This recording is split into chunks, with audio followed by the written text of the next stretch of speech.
مصطفیٰ جان رحمان پہ لاکھوں سلام۔ الحمدللہ رب العالمین والصلاة والسلام علی سید الانبیاء والمرسلین وعلی آلہ واصحابہ وبارک وسلم علیہ۔ صلاۃ و سلام علیک یا سیدی یا رسول اللہ وعلی آلک واصحابک یا حبیب اللہ۔ ادارہ تحقیقات امام احمد رضا کے یوٹیوب چینل پر تمام ناظرین اور سامعین کی خدمت میں السلام علیکم ورحمۃ اللہ وبرکاتہ۔ ناظرین کرام، آپ یقیناً دیکھتے ہیں ہمارا ایک پروگرام جو سلسلے سے جاری ہے، اور یہ ہے تذکرہ مشائخ قادریہ رضویہ کے بزرگوں کی مختصر سی بایوگرافی، ان کا تعارف۔ اور ہر مہینے جو مہینہ شروع ہوتا ہے اسلامی، اس کے اندر جتنے بھی ہمارے شجرہ شریف کے سلسلہ عالیہ قادریہ رضویہ کے بزرگوں کا وصال ہوا ہے، ہم اسی مناسبت سے ان بزرگوں کا اختصار کے ساتھ تعارف آپ کے سامنے پیش کرتے ہیں،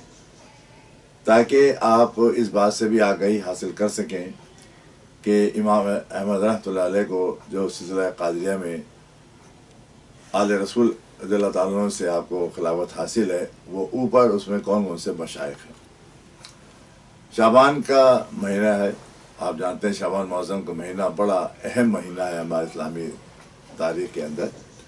اس لیے کہ نبی پاک صلی اللہ علیہ وسلم نے اس کو اپنا مہینہ قرار دیا۔ اس لحاظ سے ہمیں اس لفظ اور الفاظوں کو سمجھنا چاہیے کہ حضور فرماتے ہیں کہ یہ میرا مہینہ ہے، جس طرح حضور فرمایا کہ رجب اللہ کا مہینہ ہے اور رمضان جو ہے امت کا مہینہ ہے۔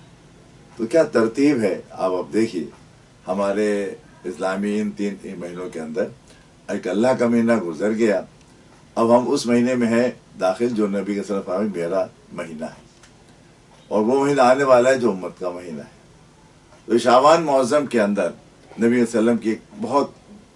اہم عادت کہہ لیے یا ان کی سنت کہہ لیجیے، وہ یہ ہے کہ آپ صلی اللہ علیہ وسلم نے اس ماہ مبارک میں بھی کثرت سے روزے رکھے، اور بعض روایت ایسی ملتی ہیں کہ پورا مہینہ کا آپ نے روزہ رکھا، رجب میں بھی اور شعبان میں بھی، اور اس کے بعد رمضان۔ تو یہ نبی کی شان ہے یقیناً، لیکن ہم اس سنت کو ادا کر سکتے ہیں، اس لیے اگر ہم چاہیں تو شعبان کے اندر بھی 2-4 روزے رکھیں کم از کم، تاکہ تو ہمیں عادت بھی ہو جائے، رمضان آنے والے ہیں اور سنت بھی ادا ہو جائے،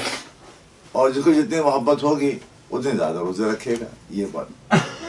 تو اللہ تعالیٰ ہم سب کو اس ماہ مبارک کی برکتیں بھی عطا فرمائے۔ اس ماہ مبارک میں ہمارے کئی بزرگوں کا وصال ہوا، جس میں سے جو ہمارے سلسلے کے 14ویں بزرگ ہیں، جن کا نام ہے شیخ محمد یوسف ابن شیخ عبداللہ طرطوسی رضی اللہ تعالیٰ عنہ، اور آپ کی کنیت ہے ابو الفرح، خوشبو سے، یعنی خوشبو کے باپ کہہ لیں آپ، یہ آپ کی ایک، کیونکہ یقیناً ایک نسبت ہے، تو آپ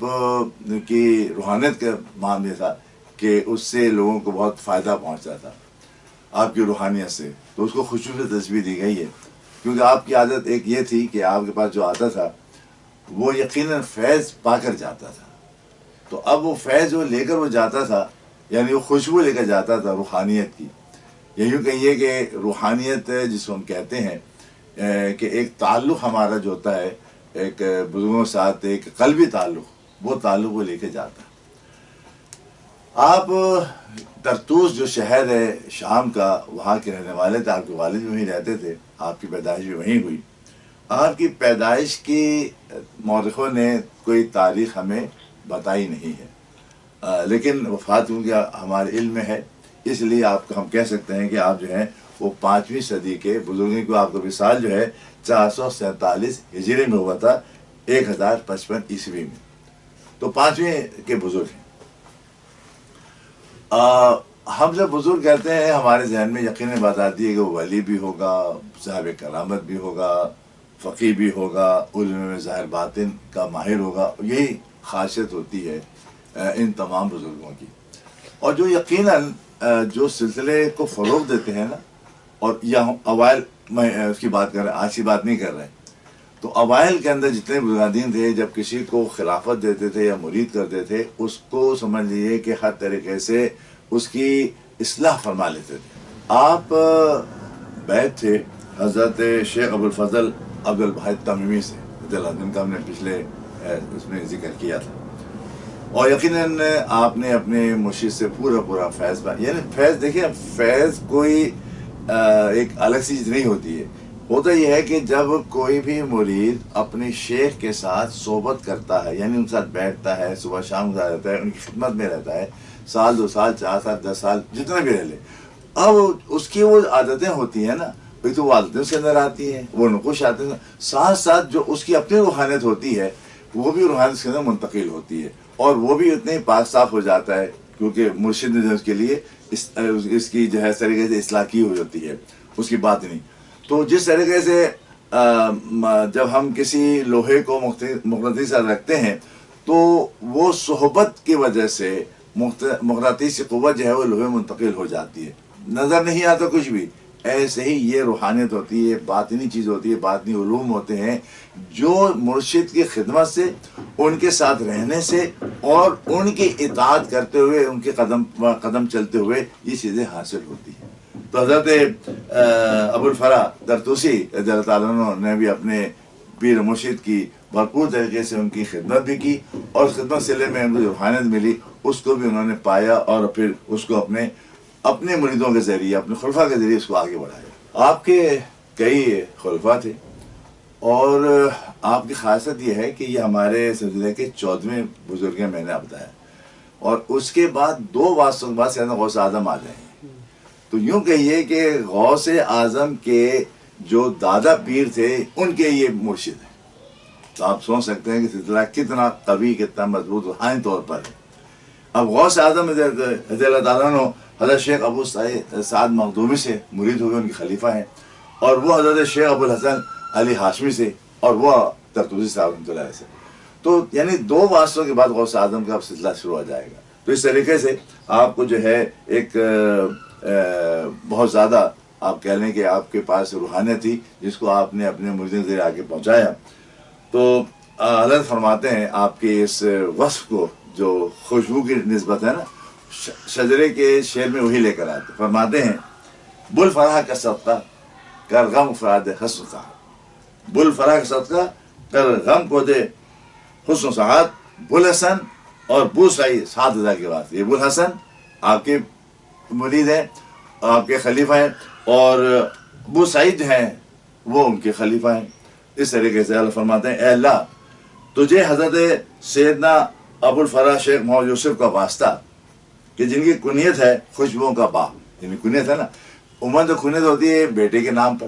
لیکن بعض کنیتیں مختلف ہوتی ہیں, اس کا بہت خاص وصف ہوتا ہے جس کی وجہ سے کنیت دی جاتی ہے. جیسے نبی کریم صلی اللہ علیہ وسلم کے لیے ابوالقاسم بھی ہم کہتے ہیں. ابوالقاسم کنیت ہے, قاسم بیٹا نہیں ہے, بلکہ کیونکہ آپ تقسیم کرنے والے ہیں, کائنات کے اندر آپ چیزوں کو تقسیم کرنے والے ہیں,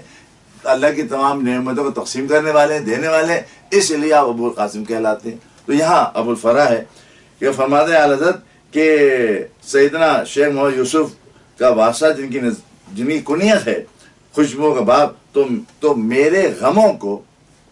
خوشیوں سے بدل دے, یعنی یہ بات فرمانے. اور ابو الحسن کے واسطے بھلائی, اور بو سعید کے واسطے مجھے خوش وقت بنا. تو اس کے اندر آپ نے ان کے دونوں خلفاء کا ذکر کیا ان کے وصف کے ساتھ. تو یہ حضرت کا وصف خاص ہے کہ جو شیخ کے اندر وہ ہمیشہ جب بزرگوں کا واسطہ دیتے ہیں تو ان کا وہ وصف لے کر آتے ہیں جو زیادہ معروف ہوتا ہے.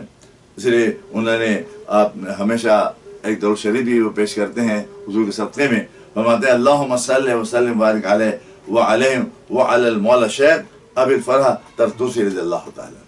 تو یہ ہمارے 14ویں بزرگ ہیں, ہمارے صدر شریف کے اللہ رب العزت حضرت کی فیض برکات سے بھی ہم سب کو مالا مال کرے. مصطفیٰ جان